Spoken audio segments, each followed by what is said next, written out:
¿Qué tal? Continuamos con nuestras clases de inglés, comenzando por el vocabulario, que en esta ocasión nos trae palabras con G. La primera palabra es game, que significa juego. La siguiente palabra, garden, que significa jardín. Luego, glad, que puede ser utilizado para decir alegre o contento. Después, globe, que significa guante. Luego, goal, que significa objetivo, muy parecido a la palabra en español goal, que es cuando en el fútbol se hace una anotación. Después gold, que es oro. Y por último, grow, el verbo crecer. Repasemos la pronunciación.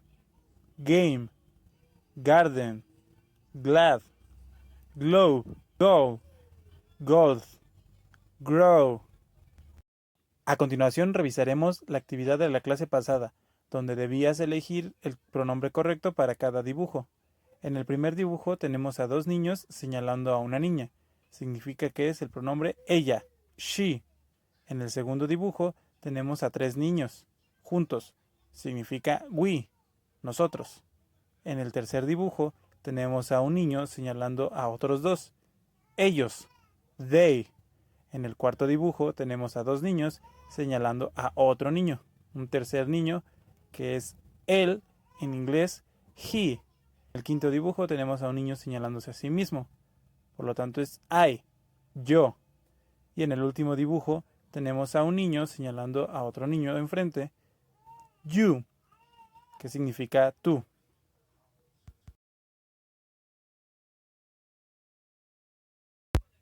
En la clase anterior comentábamos que existen ciertas reglas gramaticales que se deben seguir de acuerdo a la tercera persona del singular, siendo la primera de estas que el verbo siempre terminará en S.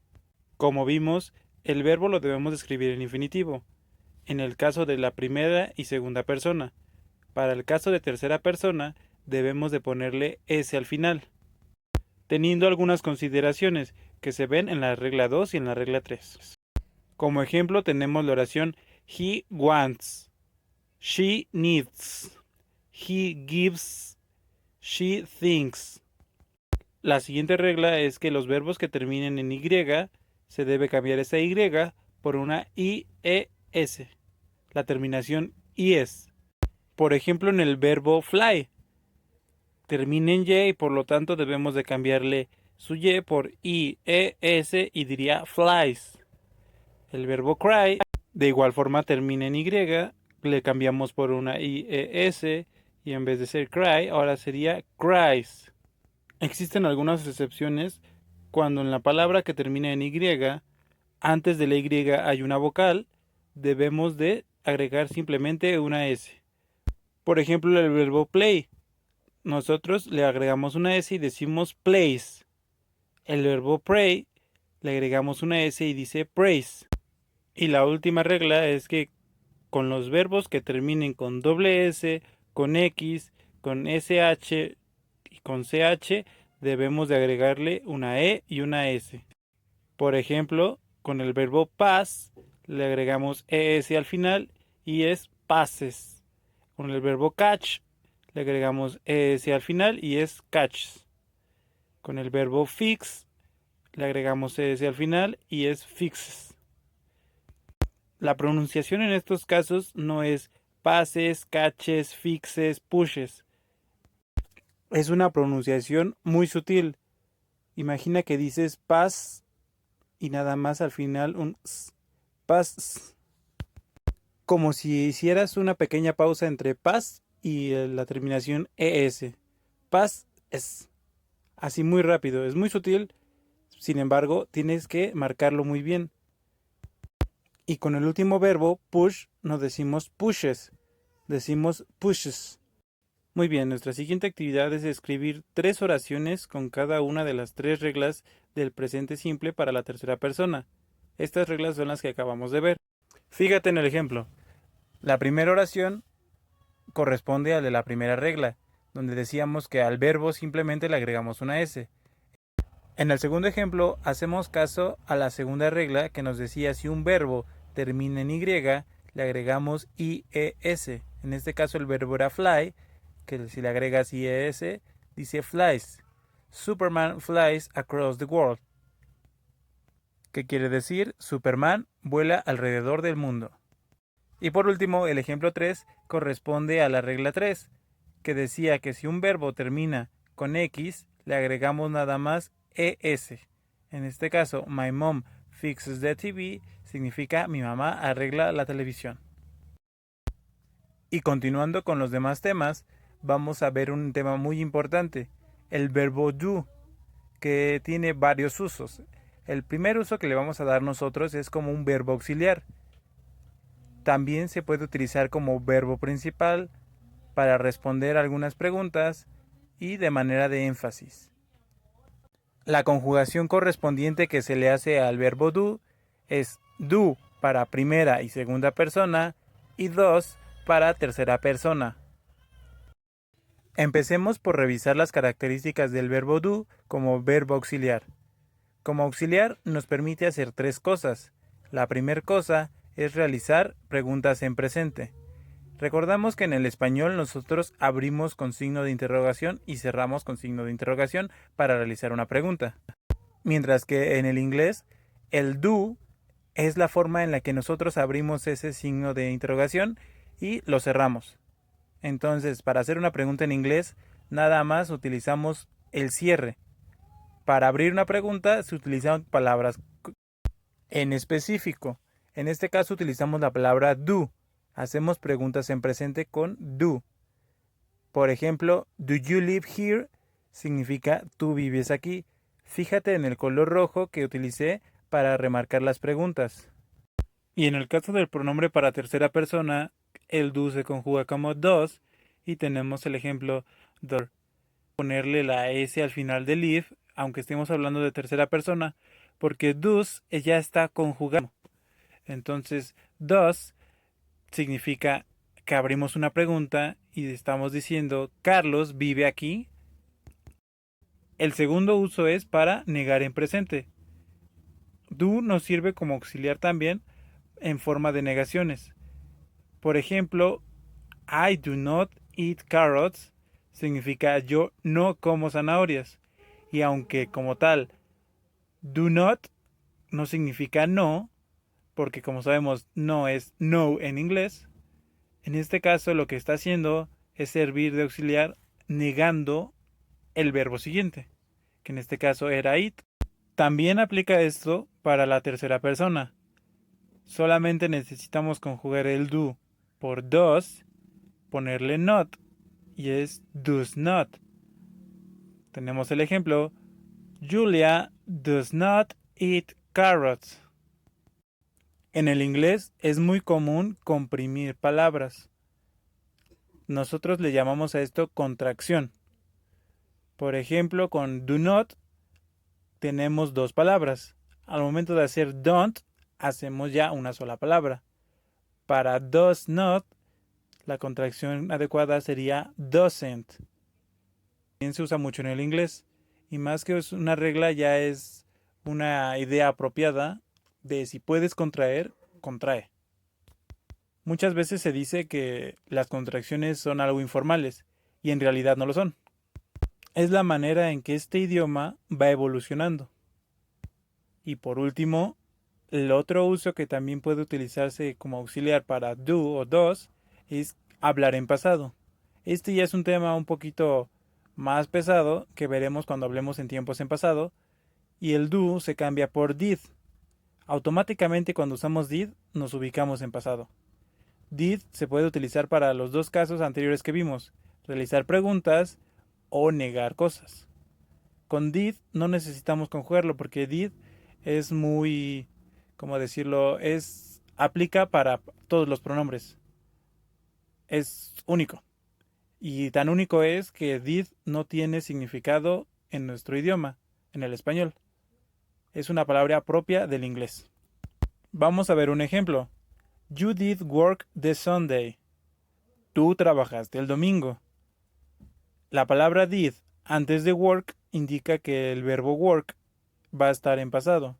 Y si el verbo work es trabajar, la conjugación correspondiente para el pasado sería trabajaste. Ahora el siguiente ejemplo. Diego did sleep well. Ahí tenemos la palabra, bueno, tenemos al sujeto Diego, que es en tercera persona. Sin embargo, el did no cambió su estructura para nada. Y la oración dice, Diego durmió bien. El verbo durmió, que está en rojo, significa que está hablando del pasado. Y aunque sleep sea de forma base, que siga presente, está después de did. Significa que ya estamos hablando otra vez del tiempo pasado. Esta solo es una de las formas de las que podemos hablar en este tiempo.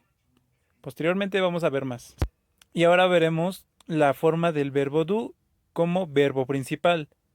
Do, así como tal, es el verbo hacer, de manera general como actividades, acciones o trabajos. En el ejemplo vemos she does everything. Ella hace todo. Continuamente se confunde el verbo do con el verbo make. Ambos son muy similares porque indican que hacemos una actividad o una cosa. Sin embargo, make es más como hacer de crear o fabricar, mientras que do es un simple hacer una actividad de manera abstracta. También se puede utilizar el do para responder las preguntas que anteriormente vimos que empiezan con do o con does. Se responden de manera corta.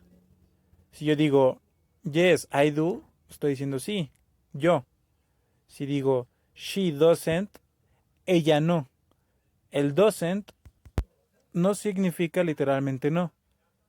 Significa no en este contexto, porque está en su forma de negación. En el ejemplo anterior que era I do vimos que tiene un significado de hacer, pero otra vez repetimos, tiene el contexto de responder una pregunta que empieza con do. Entonces, si tú haces una pregunta con do y alguien te responde I do, significa que está respondiendo de manera corta, afirmativamente. Y por último, do también se utiliza para dar énfasis a una oración, ya sea en manera afirmativa o negativa. Tenemos I do work, que este ejemplo dice yo sí trabajo. Cuando queremos hacer que un verbo tenga mayor énfasis, mayor fuerza, podemos utilizar do. Ahora, si nosotros quisiéramos negar una oración con el doesn't, en manera de énfasis, separamos y en vez de decir doesn't, decimos does not. El ejemplo dice he doesn't not know. Es como en el español, cuando nosotros nos preguntan lo mismo, nos dicen, ¿ya hiciste tu tarea? Y por ejemplo, contestamos, no la hice. Nos vuelven a preguntar, ¿ya hiciste tu tarea? No la hice, volvemos a responder. Y ya después de un rato de tanto responder la misma cosa, decimos, no la he hecho. Entonces vamos haciendo así una separación. Ese es el equivalente al énfasis que estamos buscando cuando utilizamos el auxiliar do. Es una cuestión de practicar. Debemos buscar videos, ya sea de conversaciones, conferencias, series, películas, que hablen con diferentes contextos para que podamos encontrar ese uso que estamos buscando, ese énfasis. No es tan común como parece, sin embargo, es bueno que nosotros ubiquemos de una vez que el do tiene varias aplicaciones. Ya vimos que nos sirve para preguntas, que nos sirve para respuestas, que nos sirve para negar, para afirmar, etcétera. Son muchas las aplicaciones que hasta ahorita tiene do. Nuestra tarea es escribir 2 oraciones por cada caso de las formas en las que utilizamos el verbo do, incluyendo los 3 casos aparte que tiene el modo auxiliar. O sea, la pregunta, la negación y el tiempo en pasado. Significa que son 12 oraciones en total. Una pequeña anotación de las contracciones, que si bien no nada más en esta clase las hemos estado viendo desde que empezamos, las contracciones nos ayudan a desarrollar inglés. No porque queramos escribir menos. Las contracciones lo que nos facilitan es este aprendizaje evolutivo.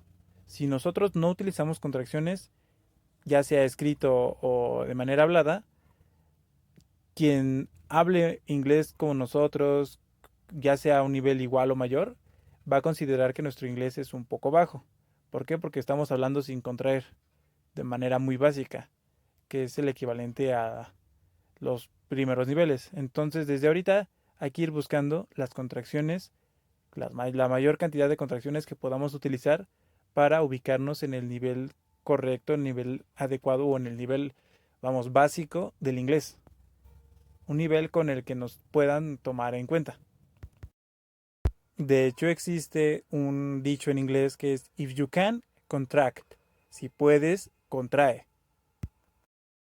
Por último, te invito a retomar la plataforma Lyrics Training para seguir practicando el listening. Como sabrás, en esta plataforma tienes que poner una canción, elegir la modalidad. Ahorita estamos trabajando con principiante, que no nos piden muchas palabras, y el modo de selección. Para la próxima clase, te reto a realizar la mayor puntuación posible con la canción que te dejo en la descripción. Esta canción tiene un buen ritmo, no es tan compleja, y el cantante en algunas tomas del video gesticula bastante bien las palabras de la canción. Si tienes alguna duda de la plataforma o de los temas que hemos estado viendo, no dudes en preguntármelo, ya sea por redes sociales, WhatsApp o los comentarios en el video. Yo con toda confianza y con toda disposición trataré de responder lo más pronto posible. Y con esto finalizamos la clase de hoy. Deseándote siempre lo mejor, nos vemos la próxima clase.